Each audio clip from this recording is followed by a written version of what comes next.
everybody, and thanks for joining me today. I've moved my frame over again for probably the last time this month because I think I have one more session after this one. Sorry. I'm past 23,000 stitches. I was hoping to reach a total of 25,000. I think that's still possible. I got a few days left, so we will see. But if I don't, no big deal. I just do my estimates. I don't make goals because they were stressing me out. Continuing to work in the top right of the first pass. Doing more of the evergreen today, I believe, rather than the maple leaves. The maple leaves, I'm kind of almost done, the ones that are in this pass. Today's going to be a lot more greens and browns and that. And I'm probably going to work to about line 365, 370, sort of. That just sort of seems to be a cutoff point that makes sense to me. I may go past it. I may not go quite up to it. We'll see. Like I say, I have a rough estimate, and then sometimes the plan changes as I stitch, so we will see. And I forgot to wish you all Happy Father's Day last session, which was on the Sunday.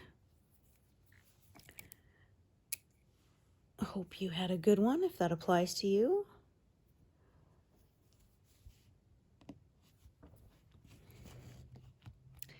We did not go out to eat on the actual day because it's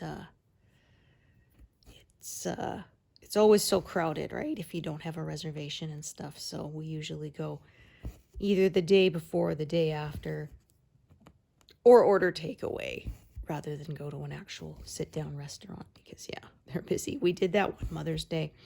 And we ended up having to sit in the sort of lounge bar area at a tiny little table for the three of us. My husband, myself, and oh dear. Let's see if this will work or if we're going to have to reboot Pattern Keeper. That happens sometimes. All right, you're going to behave now, I hope. We shall see.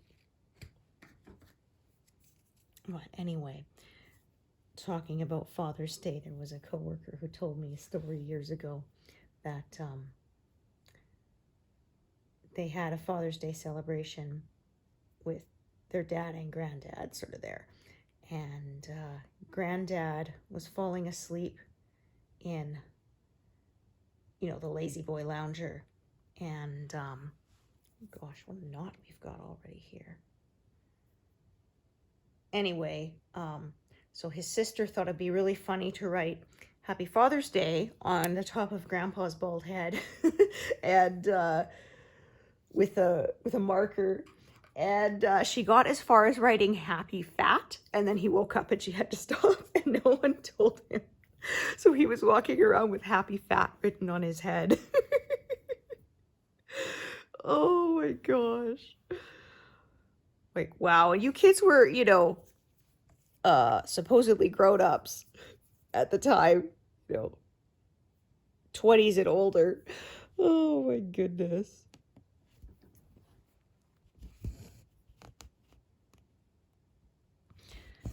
I have a Mother's Day gift my son did when he was in kindergarten where teacher took pictures of them holding flowers, and then it said something like, "This bouquet will never fade." So it's still on my fridge. He's 19 now, but he was only 5 in that picture. The time sure does fly. Although it's funny because I was saying they went out of town for work recently, and my son texted me at dinner time and said, "Boston Pizza just gave me a kid's menu."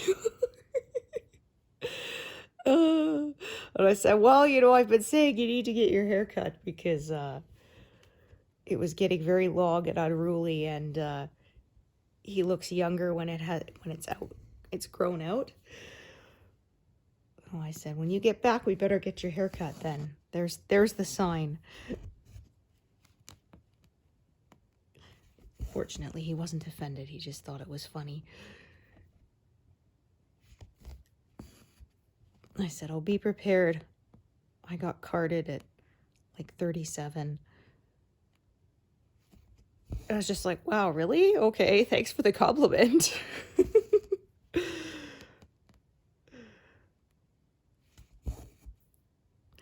Gave the guy my ID and he kind of looked at his eyebrows kind of go up. It's like, yeah, you thought I was barely legal, huh? But I was legal twice over. Because here the age was 18, not 21. So it's different in different parts of Canada. BC is 19. Saskatchewan is 18. I think Ontario might be 21, but I'm not sure. I haven't looked it up.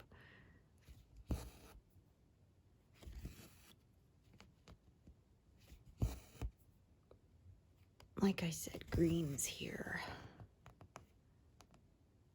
Not bright greens, more forest kind of greens, which makes sense as I am stitching a forest kind of scene.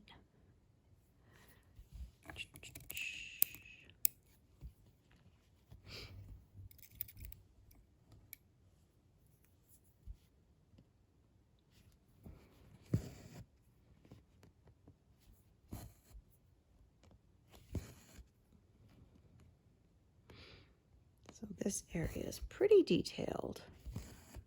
We will see how far I get.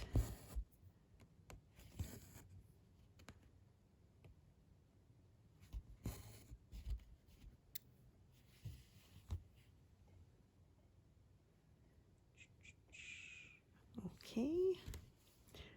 We finally finished Deep Space Nine last night. Kiddo did enjoy it. Voyager is up next to watch with him. It takes forever though. He doesn't do binge watching, so we only watch one episode a night, and of course not all nights. There's some nights it just doesn't happen, or they're out of town or whatever, and it gets bumped if like when AFV is on. Now we're in the summer, so it's in reruns.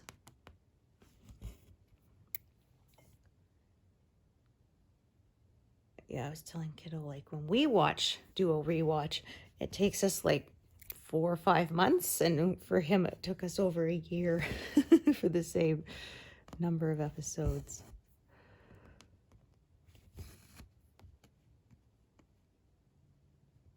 First time I saw the finale, I was a little disappointed with how a couple of the storylines ended, but now watching, and that was like early 2000s I watched it. Now 20 years later, watching it again, I feel a little differently about it. It was the Kira Odo relationship I wasn't thrilled about how it ended, but knowing how it ended, watching it again, I kind of could see that they had the seeds there all throughout. There was sort of always this inevitability of where Odo was going to end up. And so, like I said, I didn't like it the first time. And in my head, I was like, okay, that's not how it ended. But now it's bittersweet, but the ending does work better for me.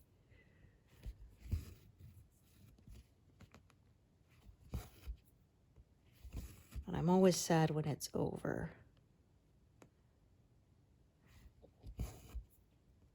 And the way the relationships changed. Because in the beginning of the series, Dr. Bashir and Chief Engineer O'Brien did not get along. O'Brien just could not stand the Doctor. And by the end, they were best buds. They were basically like brothers. It was funny because there's an episode about halfway, 2/3 of the way through, and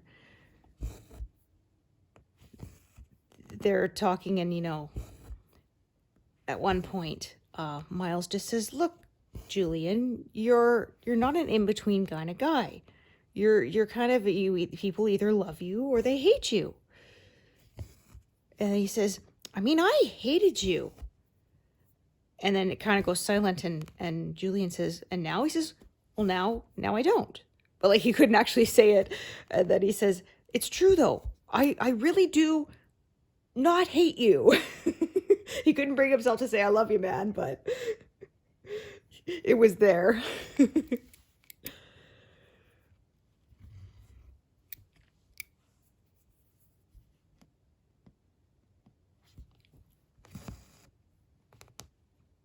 So now there's a bunch of memes I can share with Kiddo because I had to wait because I didn't want to spoil anything.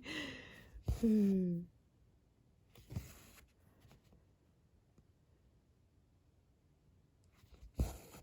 I said, Voyager's next. That was a show that also took a little time to grow on me.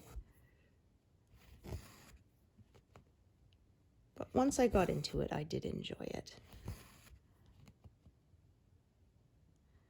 We finished Babylon 5. That was good.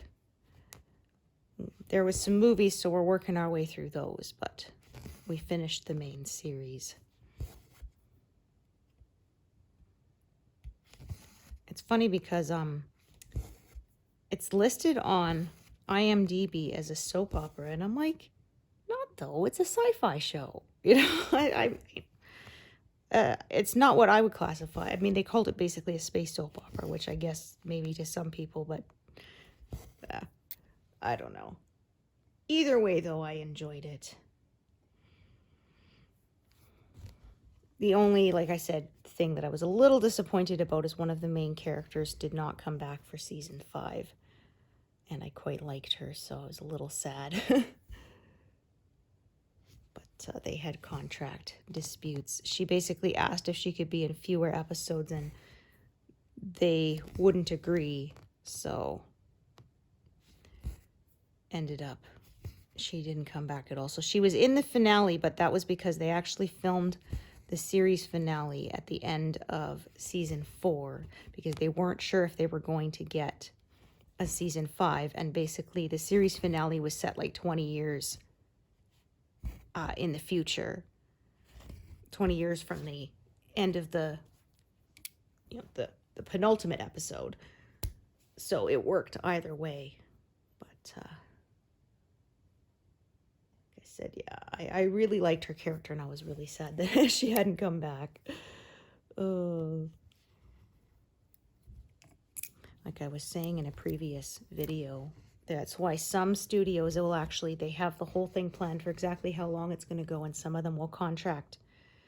So if it's going to last for 4 years, they contract for 4 years. If it's going to last for 5 years, they contract for 5 years, and they end up paying the actors even if they end up not making the show, so that they don't have to worry about things like suddenly having to change story because a character that was planned to be there is no longer there. And not many places do recasting anymore. I know in sort of previous generations of shows, they used to recast a fair bit, but they tend to not do that anymore. I guess audiences just don't really like it. Like they did that with what was it? Oh, Dr. Quinn, Medicine Woman. The actress who played the daughter, Colleen, her and her agent, her father, they asked for more money because they kind of felt that, well, she was such an established character, there's no way they'd fire her. That backfired on them, and they recast her with a new actress, which is funny because actually it took me a couple of episodes. I'm like, who is that? And then somebody actually said her name. I'm like, oh, that's supposed to be Colleen. Oh, I didn't realize. Because, yeah. And like I said, I find they used to do that back in sort of the 80s, 90s, and earlier. But going forward, they tend not to. I think the audience has to suspend sort of disbelief and pretend that this is the same person. And I guess people are less willing to do that now. So most of the time, rather than recasting, they will find a way to write the character out. Either they kill them off, or they find a way to, they took a new job elsewhere or something like that, or they had to go take care of family or that kind of thing. I remember when I realized that, like I said, Ivanova was not coming back for season 5. I'm like, oh, because they didn't really make it clear where she had gone. In fact, one of the some characters actually mentions, oh, some say she went back to Earth, some say she went to Mars colony, and we don't really know. So they kind of left it that way, I guess, as a kind of wink to the audience. But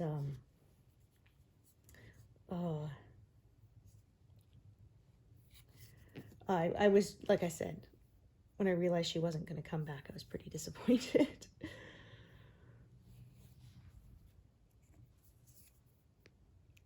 I was actually wondering if she had had a baby in real life, because sometimes that's how they do it. They write them out temporarily. Like there's one show I watched, and they had that the character supposedly had to testify in this really dangerous trial and had to be put in protective custody. So, and then I was curious and looked it up, and in real life it was because she was on mat leave. So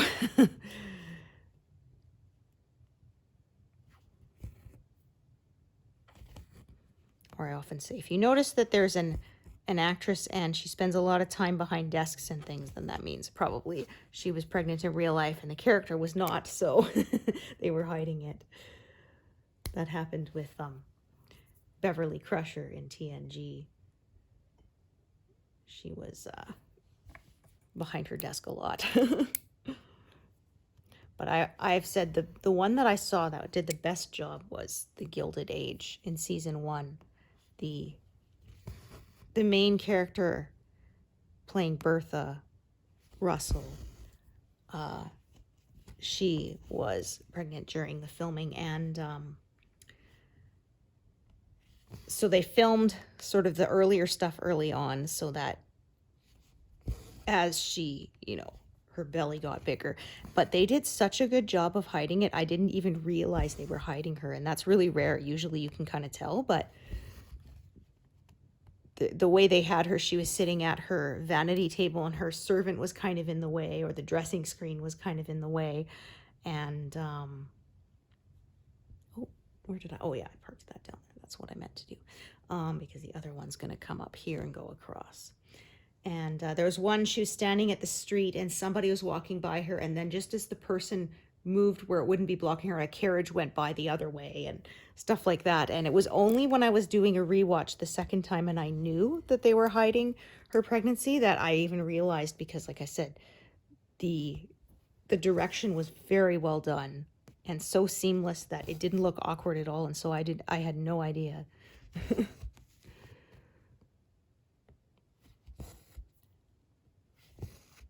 And that one's written, I believe, by Julian Fellows.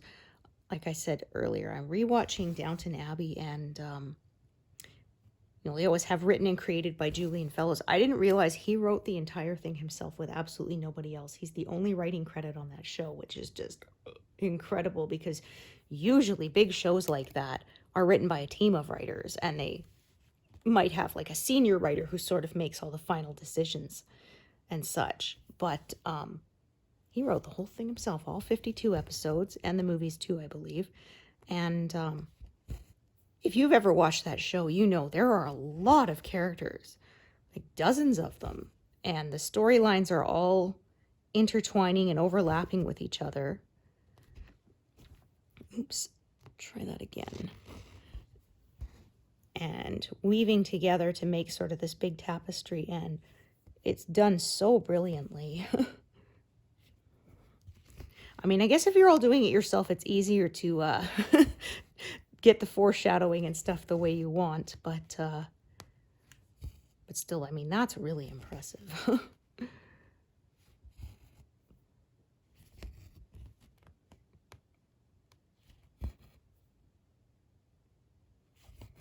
Same with Yellowstone. I believe it was written just by Taylor Sheridan. I'm not sure, though. I'd have to look it up, so don't quote me on that.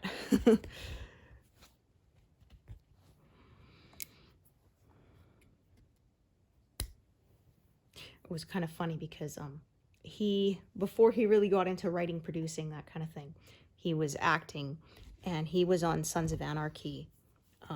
He played law enforcement character who was killed off at one point. I believe they were having a dispute, but I can't remember for sure. But anyway, so they said he went on to create Yellowstone, and there's a point in Yellowstone where they kind of have a standoff with a biker gang, and so Rip takes his truck and he drives it right into all of their bikes that are parked on the side of the road and basically wrecks them. And somebody said that was sort of maybe his way of giving the middle finger to Sons of Anarchy for killing him off, because it was about a biker gang. So like, his character in Sons of Anarchy gets run down by the gang. So like somebody said this was maybe his kind of revenge. That was a good show. I enjoyed it. And we've been watching Marshals, which is like a spin-off sequel kind of thing, starring Casey, the son. And I know there's another spin-off starring Beth and Rip, but it's only on Paramount Plus, so we haven't watched it yet because I'm not subscribed to that one. And I'm kind of ticked off at Paramount right now with their canceling all the Star Trek stuff, so oh. And I've heard a lot of people say that their streaming service is not very good technically, like that captions don't work, there's missing episodes, episodes that crash when you're trying to watch them. Yeah. Like I've said many times on this channel, I like my physical media. That's one reason why I like DVDs. But I said it was kind of frustrating because saying about Babylon 5, nobody had it on any streaming service in Canada. I looked and looked, and so I gave up, and I ordered it on DVD, and I had to order it from like this obscure little Canadian website.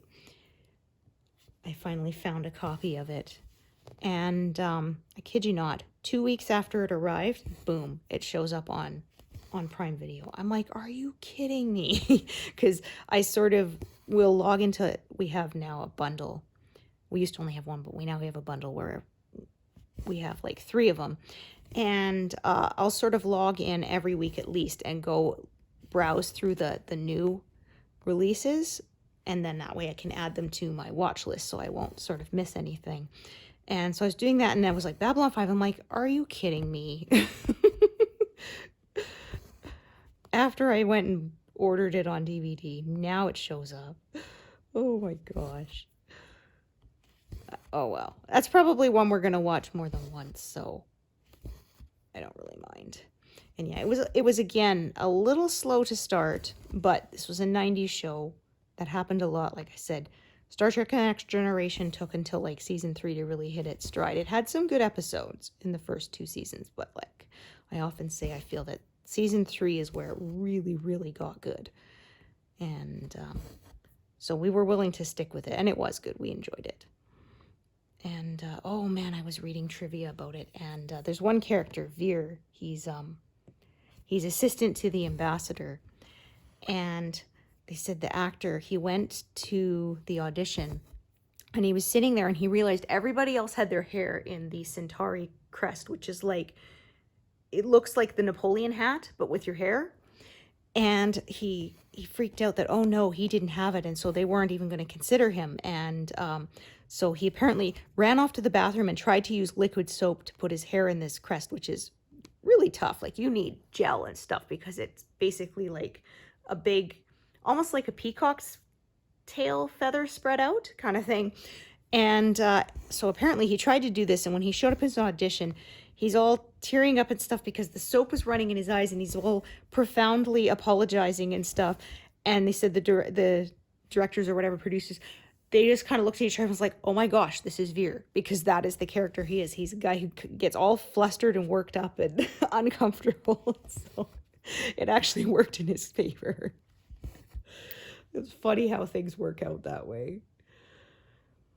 There was a similar, one of the guys who played Superman, and one of Brandon, I can't remember his last name now, but anyway, he was on Legends of Tomorrow. Anyway, I know I'll remember his name after I quit filming, but anyway, so apparently he went to go meet with the director of the movie, and he fumbled and spilled his coffee on the table and got it all over the director's papers. And he's, oh my gosh, I'm so sorry. And just thinking, oh, I've completely blown it. There is no way they're going to consider me now. Well, apparently the director was like, well, there's Clark Kent. Because, of course, Clark's, his alter ego Clark, he pretends to be this, pardon me, very clumsy kind of guy so that no one will guess that he's actually a superhero. And so actually that helped him get the part. So it's funny how things work out like that. Ooh.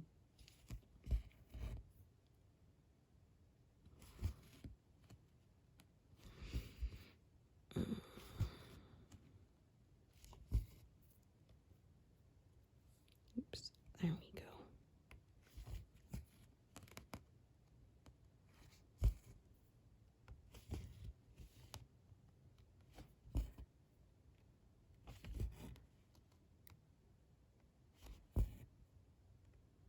Lots of green, like I said.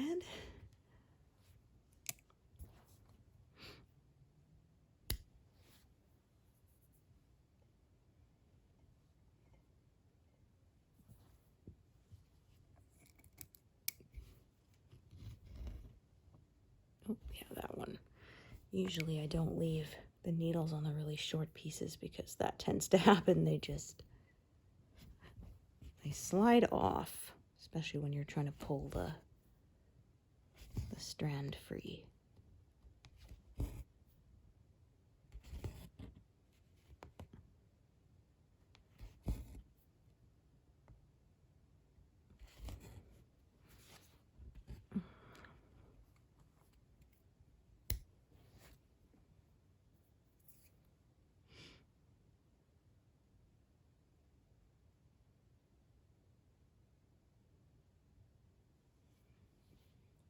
Don't think that color's out. No.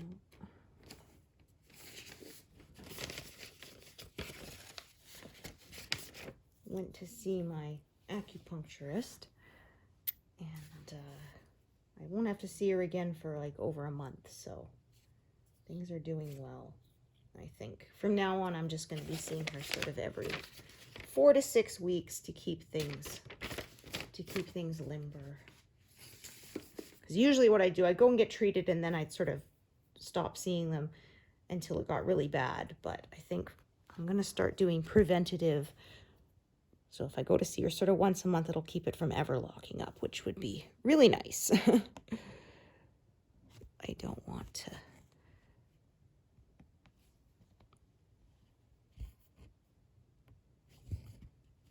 But the last time I went, like she said, yeah, there was hardly any tension. Everything was kind of moving nicely and not restricted, which is really nice. And I have noticed there's been very little pain and a lot more comfortable range of motion, which is what you want. I've mentioned before, I said until I started trying this treatment, I couldn't look up and to the right for years. And a lot of times shoulder checking my blind spot while driving wasn't a matter of turning my head. It was a matter of leaning forward and twisting my whole upper body to look, because it hurt my neck too much to do that. But now I can actually just turn my head, which is really nice.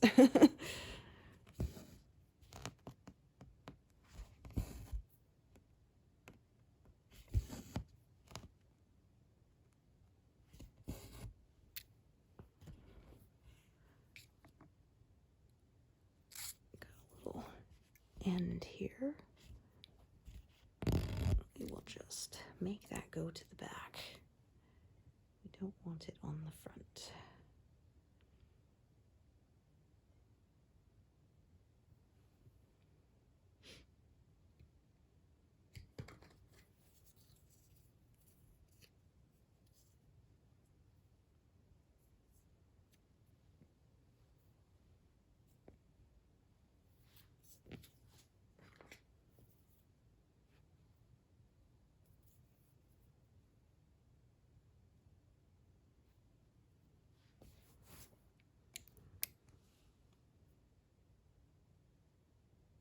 I don't get 25,000 total, I think I'm going to get pretty close to it.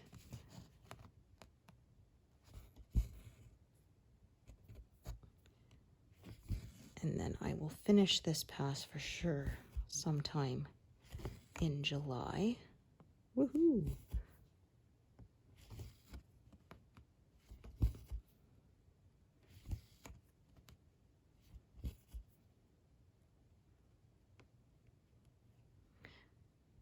So sort of 2.5 to 3 months per pass, and I believe there's going to be 8 total. And as usual, the first 2 passes are 10 rows higher.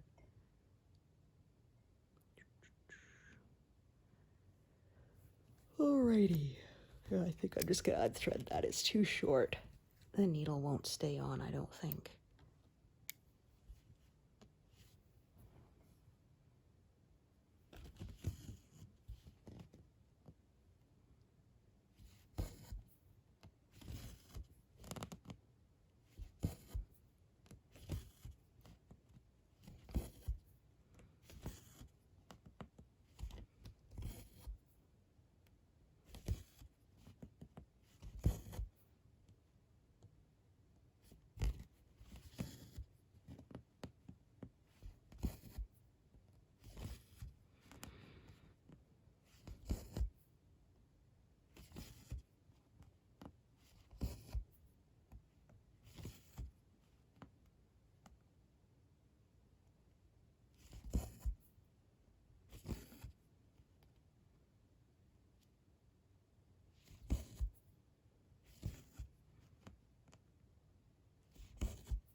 Make sure I'm getting this correct.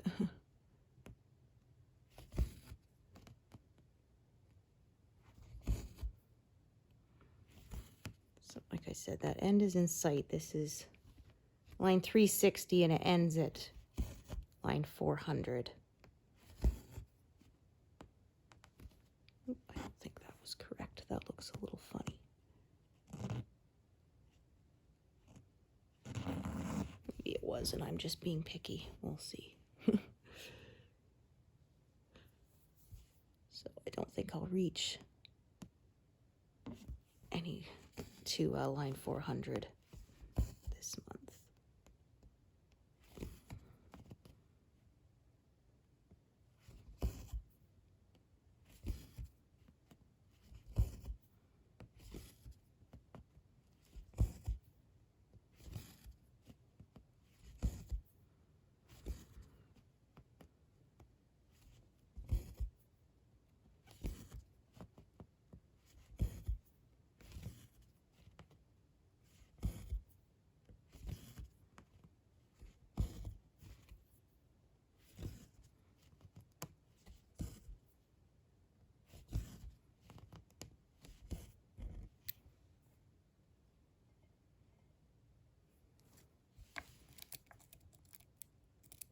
See how long this piece is. Yeah, not very. That's what I thought.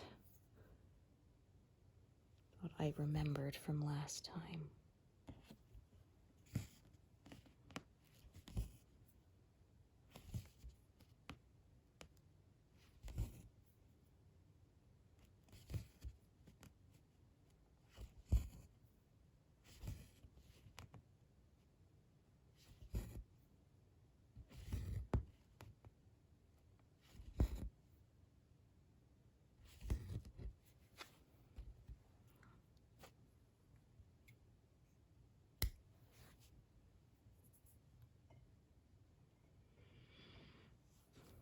Don't think this thread will be long enough.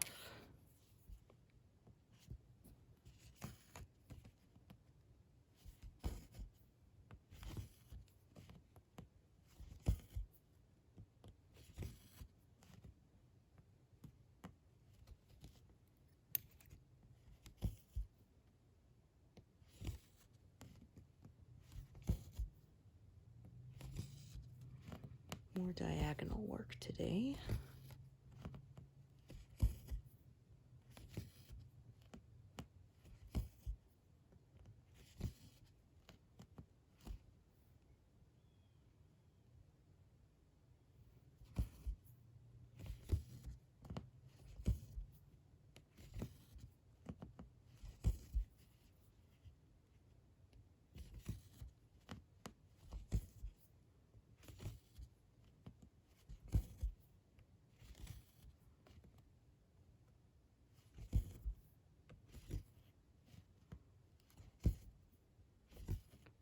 Just enough for this row. Cool. I like when it works out like that.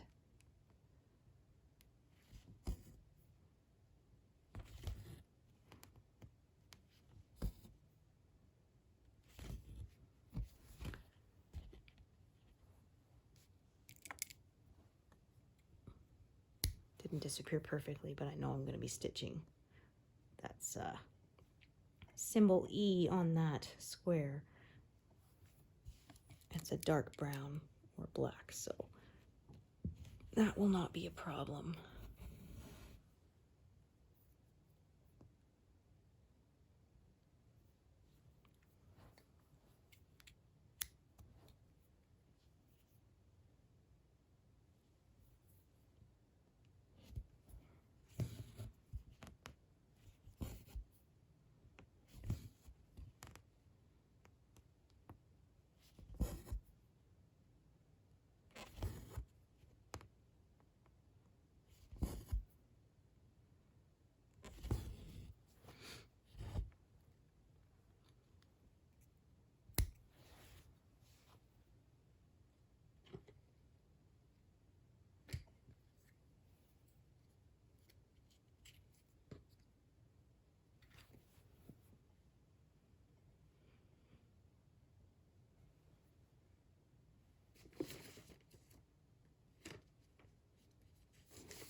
Colors used a bit in this area, so I think I will bring it out into my working tray.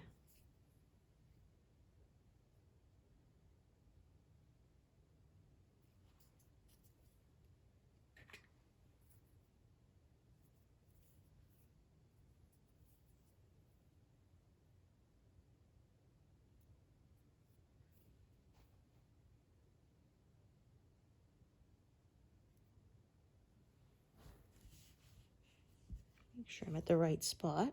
Grid line 10, not above grid line 10, not below it.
Another skein of that soon.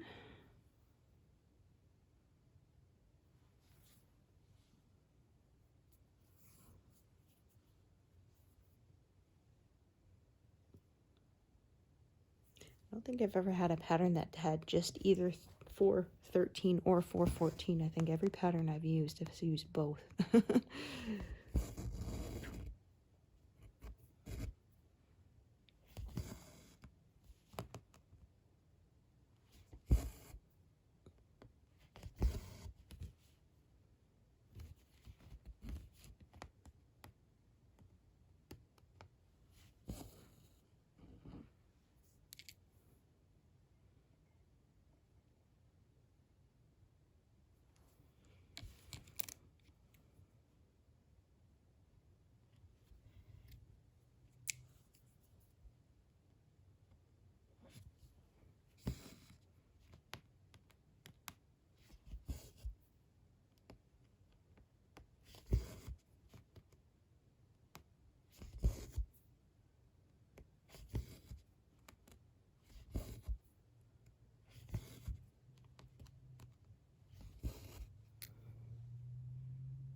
forming a knot.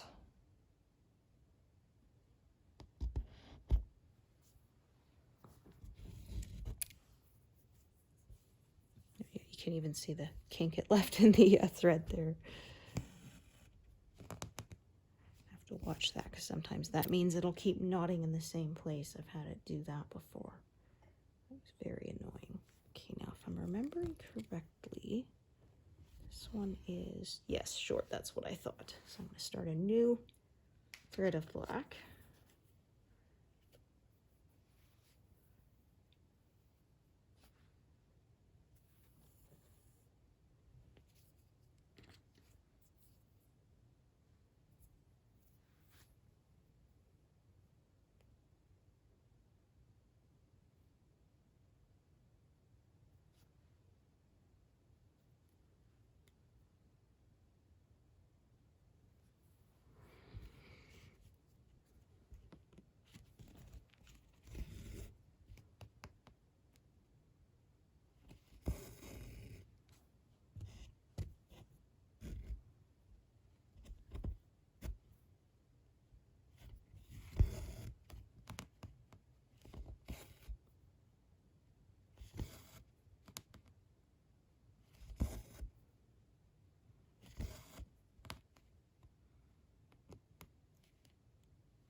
Feeling these were too uneven to be able to thread easily.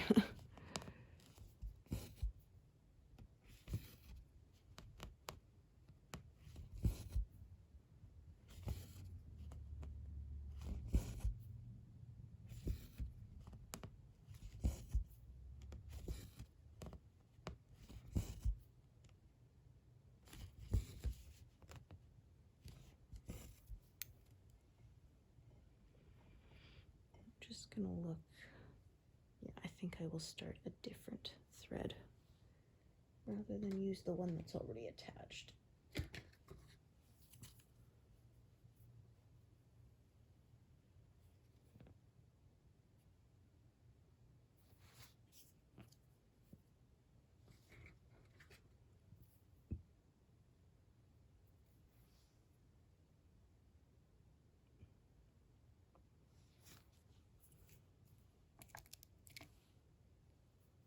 Starting to get kind of to my limit of how many needles I like to have going at once, so I will probably start just unthreading everything I part for now so that I don't get a tangle.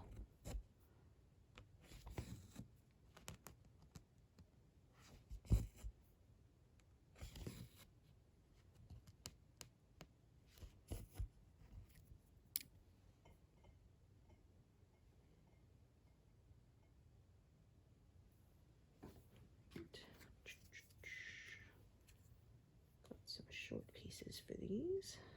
Perfect.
I have this color out. Oh no, actually, I think I'm gonna put it away.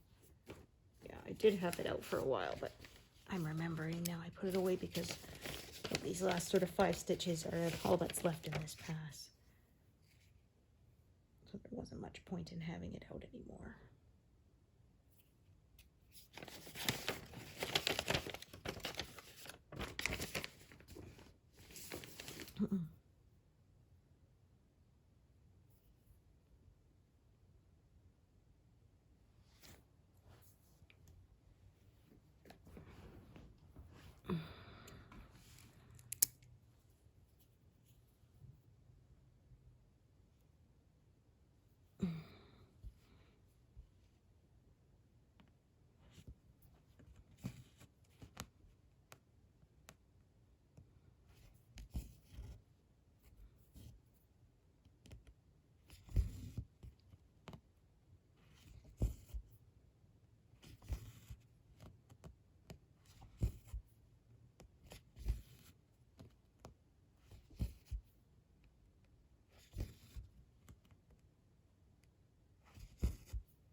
Oops, only need 1 needle there.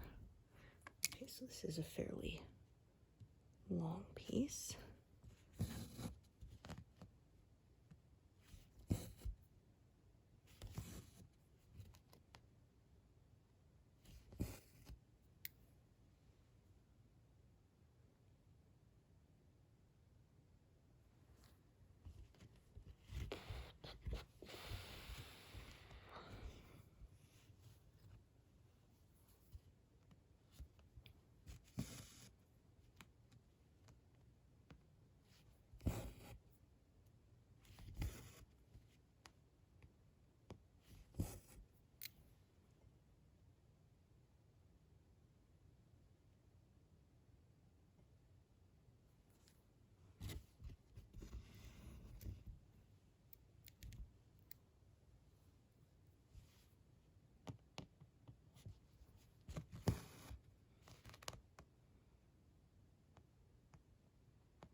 This area is getting sort of more confetti heavy the further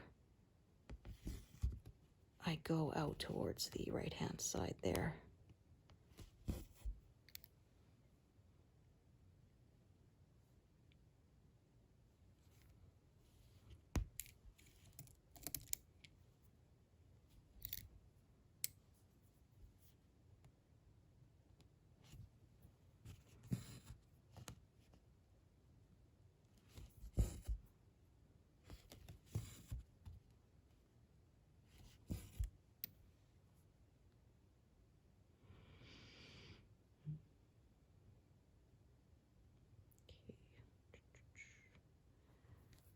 think I'm just gonna, even though this sticks out a little bit, I'm gonna do that one.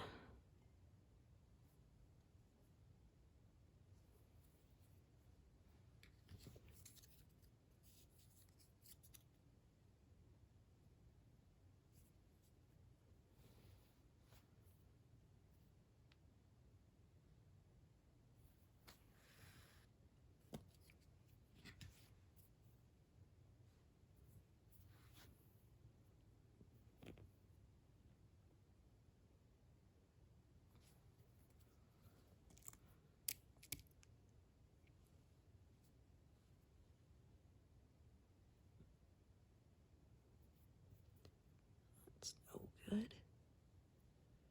There, that's better.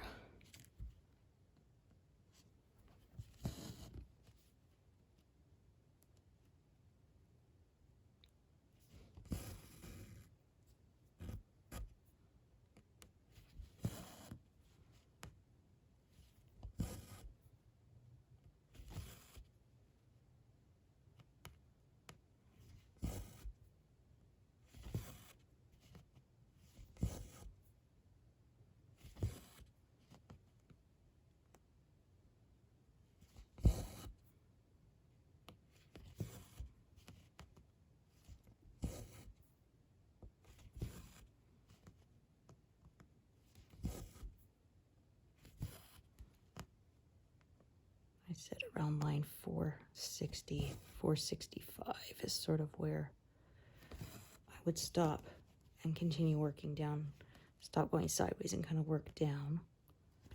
That's looking about right.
Thought it was an end, but it was probably just a little trimmed piece there.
I think I'll stitch to 150 today.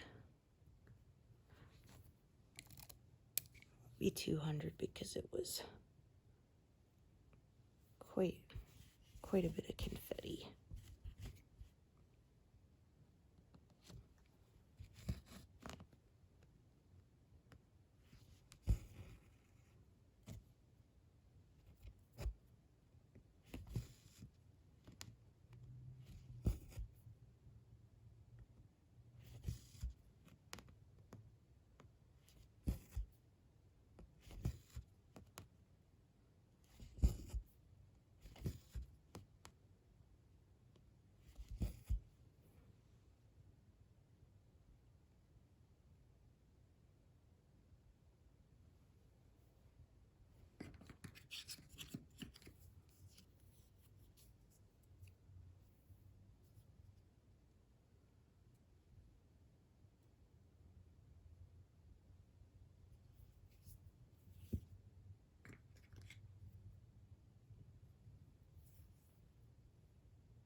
detail here, my gosh.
Goodness, it does not want to come up in that spot, so instead I will go down through it.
Okay, and then this will take me to exactly 150.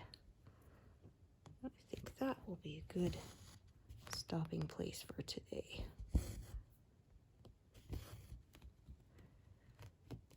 quite detailed, but managed to get through it without too much difficulty. Perfect. Thank you so much for watching, and hope you join me next time. Thanks, everyone. Bye.